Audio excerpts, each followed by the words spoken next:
Uganda's constitutional court has overturned a controversial anti-gay law, declaring it null and void. Gay activists approached the court seeking to reverse the legislation signed back in February by President Yoweri Museveni.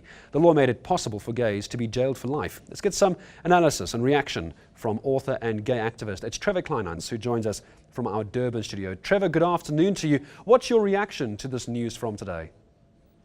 Well, Gareth, it is great news because it's certainly a step in the right direction for the LGBTI community in Uganda, but and also great for to see that the justice system is working in Uganda.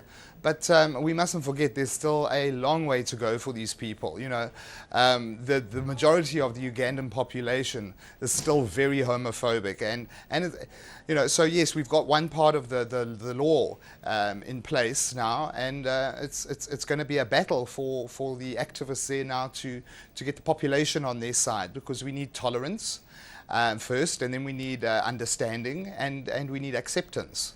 Of gay people in that country.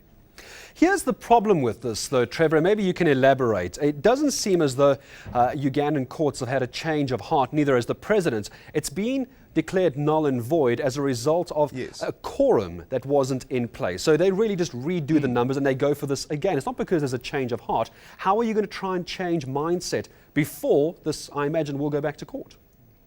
Well, that's going to be the challenge, that the activists now have, and yes, you're quite right. I mean, at the end of the day, it could go back to Parliament, and they receive their quorum, and it's back to where they started.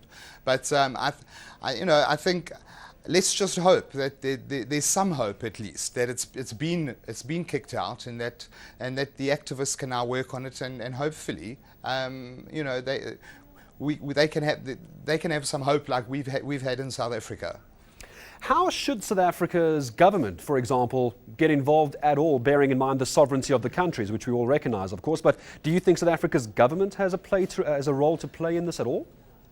Absolutely. I've always said so, because back in the apartheid years, what did we do? They used the rest of the world to ostracize us, to put pressure on us, to get apartheid out the way, and that's what's going to be effective, is when governments, and especially other African governments, because we are a leader as far as our constitution goes with gay rights. So for me, it would be extremely important if our government stepped up and actually said, gave their voice to the situation that there is in Uganda.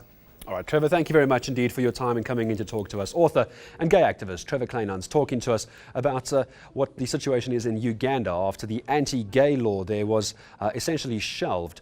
Some reaction coming in from around Africa and around South Africa. We'll continue to do that and bring it to you throughout this evening.